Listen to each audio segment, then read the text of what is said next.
The Zhentarim, sometimes referred to as the Black Network, might possibly be the best known of the nefarious organizations that plague the realms, and more importantly, they are an organization that we know is relevant to Baldur's Gate 3. As already in early access, we have the opportunity to meet and side with the Zhentarim, possibly opening up many new opportunities for us down the line when we gain access to the full release of the game. But as always, you might want to know just a little bit about an organization with the moniker Black Network before getting involved with it. The Zhentarim has existed for well over 200 years. Composed of mercenaries, thugs, thieves, assassins, spies, dangerous wizards, and dark clerics. It was founded in the year 1261 DR by the infamous Manshun, a powerful wizard for the express purpose of increasing his influence and power in the Moonsea region, and eventually in all Faerun. Manshun later invited his childhood friend, if you wish to call him friend, Fazul Chembril, a breakaway cleric of Bane, opposed to the Orthodox Church, to join, and in doing so, bolster the power of his organization, adding the strength of the Black Lord's Church to the Zhentarim. Manshun was, by his very nature, extremely paranoid, and did not trust Fazul Chembril or the power he wielded as a cleric of Bane with divergent interests from those of his own, which becomes a consistent theme for most of the history of the Black Network, as he felt that the Church and Fazul had their own interests not aligned with his. Of course, Manshun originally formed the Zhentarim under the pretense of providing safety to the people of Zhentil Keep, an excellent superficial reason to shield his real motivations, as well as justify actions taken by the Zhentarim that could be viewed as less than savory. Manshun's initial plans revolved around strengthening the network in the Moonsea region, sometimes known as the Moonsea Lands, a region in North Faerun dominated by a large sea after which it is named. It is a grim and wild frontier that is home to several city-states dominated by tyrannical despots, with no central capital to maintain order, with each city-state vying against the other. But Manshun eventually saw the need to expand his interests into other areas of Faerun as well.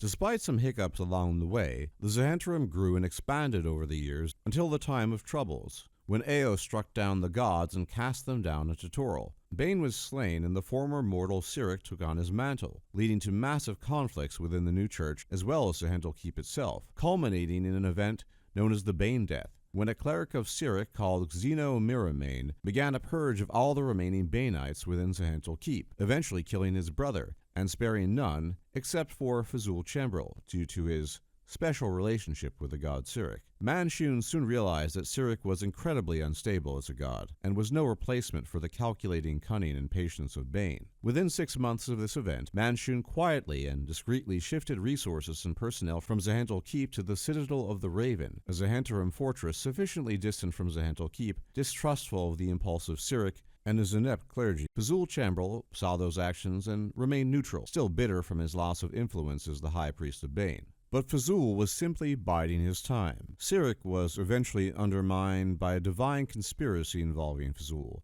The larger northern half of Zhentil Keep was left in ruins as a result, and Fazul, allied with one Lord Orgoth, a veteran warrior in Zhentil Keep, defeated and slew Manshun. But in doing so, Fazul brought about a period of Zhentarim history referred to as the Manshun Wars, because, long planning for such an event, Manshun had created a spell called Stasis Clone, which was activated the moment Manshun died. However, there was not only one clone, but a dozen, each claiming and believing himself to be the true Manshun. Each of these clones was forced to slay the others, under the compulsion of a spell, resulting in the death of all but 3, who freed themselves from the compulsion, one of which subordinated himself to Fazul as a member of the Zhentarim, and went back to work, with Fazul becoming the head of the organization in both name and principle. With Bane's return, Fazul's position as leader of the Zhentarim was further cemented, and the organization became an arm of the church in all but name, but Fazul was later slain in a conflict whilst defending Zhentil Keep. Currently, the Zhentarim is ruled and run by a senior member called Paraghost, so named because his armor gives off the appearance of being undead. Under the leadership of Paraghost, the Zhentarim have largely transformed into a mercenary army that serves others, with the usual sprinklings of spies, assassins, and intrigue. The Zhentarim are said to have greater numbers now than ever before, with a reputation for service unlike any in their history. The relationship to the former Church of Bane is, at this current date, unknown. Additionally, under the guidance and direction of Paraghost, the goals of the Zhentarim came into line with their original ideals, putting on a pretense of greater benevolence publicly and keeping their other activities hush-hush.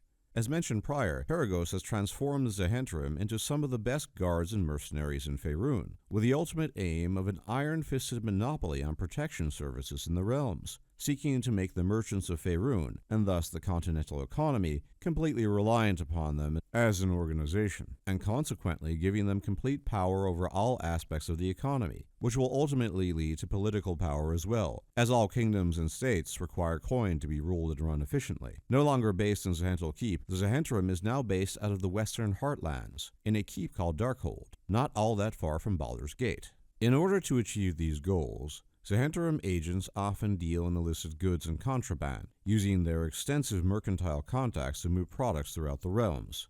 As the Zhentarim do not have any ethical concerns, poison, drugs, weapons, and even slaves are all commodities they trade in. Assassin members are employed to eliminate competitors and rivals, along with political espionage, blackmail, and large-scale murder to further Zhentarim goals. In short, they are willing to do nearly anything if it supports their objectives. Now, we as players have the opportunity to make good with the Zhentarim by returning their cargo to them and saving the agents threatened by the gnolls. Or we can make a deal with the agents. On top of that, we can also trade with a shady halfling Zhentarim merchant in the Goblin camp, engaged in less than pleasant activities. There's even mention of a Zhentarim contact within Baldur's Gate, beyond the hideout we encounter in Early Access, which makes sense given Baldur's Gate's proximity to Darkhold in the Western Heartlands.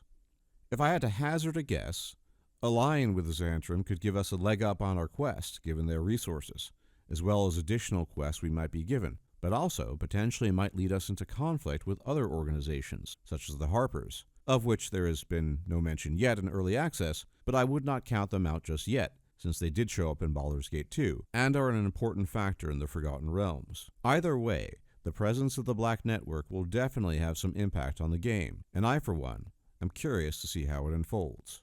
As always, thank you for tuning in. Please leave a like, comment, subscribe, as it really helps out the channel a lot, and I will check you out next time. Take care.